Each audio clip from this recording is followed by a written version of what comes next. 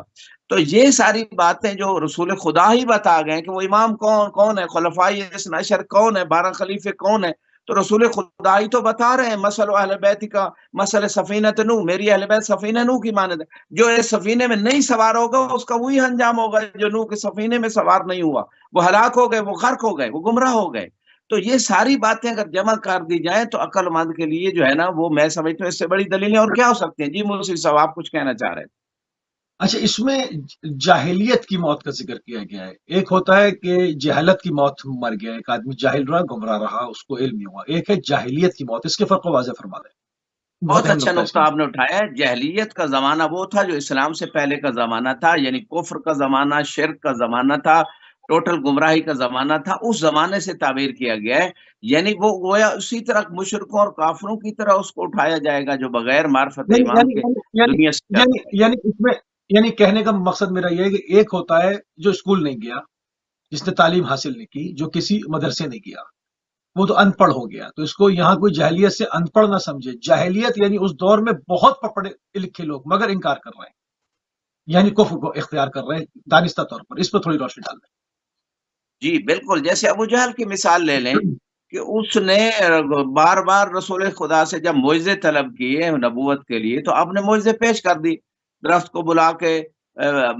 ثابت کر دیا۔ انہوں نے قریش مکہ نے کہا درخت کو بلائیں تو ہم مان جائیں گے، جب بلا لیا تو کہا اب واپس بھیجیں تو واپس بھیج دیا، کہا چاند کے 2 ٹکڑے کریں کر کے دکھا دیے۔ تو پھر بھی وہ یعنی ضد پہ اڑ گئے، یعنی دلیلیں دیکھنے کے باوجود، معجزات دیکھنے کے باوجود ضد پہ اڑ جانا، یہ ہے جاہلیت موسی صاحب، جو آپ صحیح نقطہ اٹھا رہے ہیں۔ اور اب بھی لوگ اتنی دلیلیں، میڈیا کا بھی دور ہے، سنا بھی رہے ہیں، بتا بھی رہے ہیں، سرچ بھی کر سکتے ہیں دلیلیں اب جو ائمہ کی حق ہونے پہ، ان کے امام ہونے پہ، ان کے خلیفہ ہونے پہ، اور روایت اگر وقت میں گنجائش رہی تو بہت ساری روایت ہیں۔ رسول خدا نے فرمایا من انکر المہدی فقد انکرنی، کہ جس نے مہدی کا انکار کیا اس نے میرا انکار کیا۔ بلکہ بعض روایت میں فرمایا من انکرا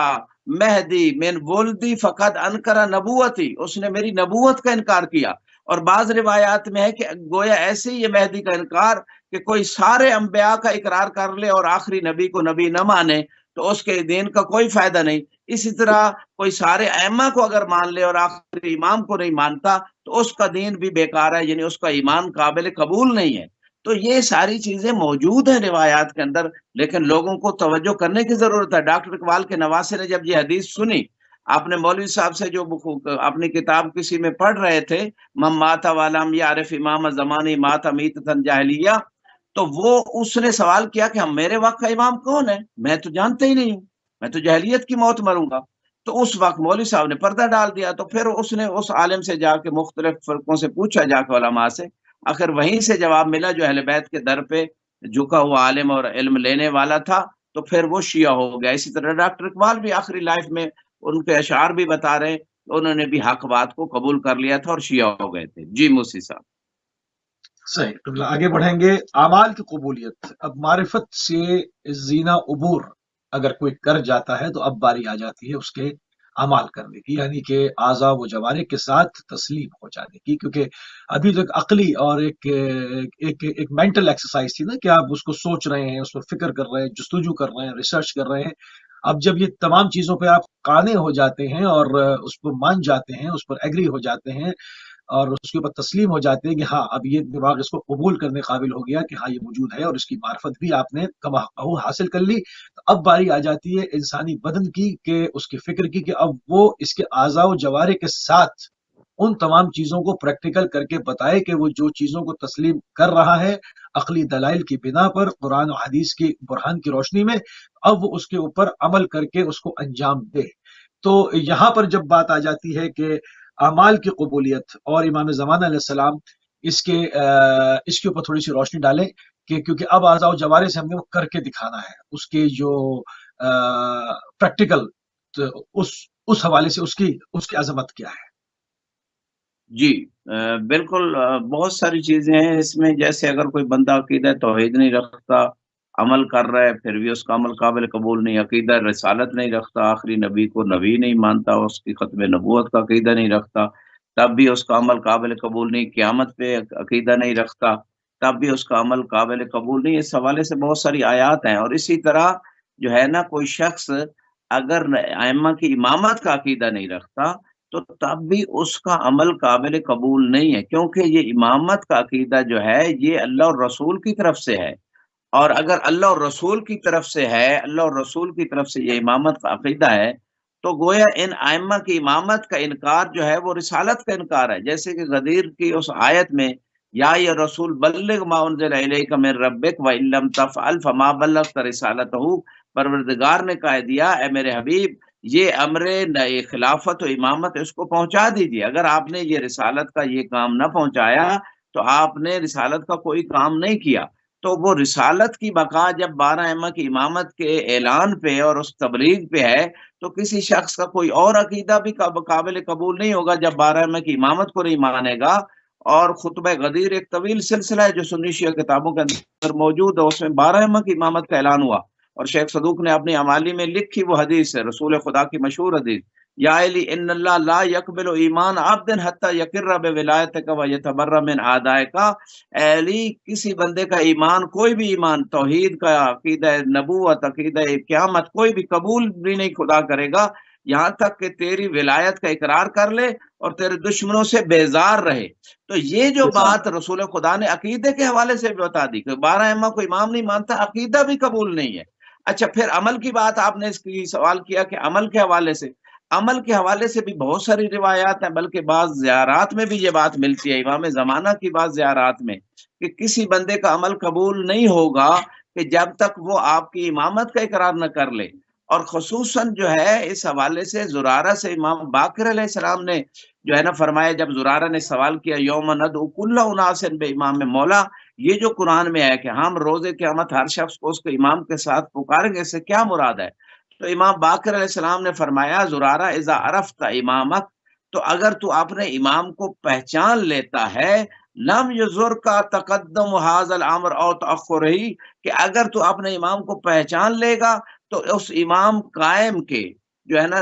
ظہور کا پہلے ہونا یا متاخر ہونا، متاخر سے ہونا آپ کو نقصان نہیں دے گا. اصل مسئلہ ہے اعرف امامک، تیرے اوپر جو واجب ہے امام نے فرمایا وہ اپنے وقت کے امام کو پہچاننا واجب ہے، اس کی معرفت لازم ہے. اور جب معرفت تو حاصل کر لے گا فَإِن مَاتَ قَبْلَ أَن يَقُومَ الْقَائِمُ، ہمارے چاہنے والوں میں سے، معرفت رکھنے والوں میں سے جو قائم کی معرفت رکھتے ہیں، اگر وہ مر جائے قائم کے قیام سے پہلے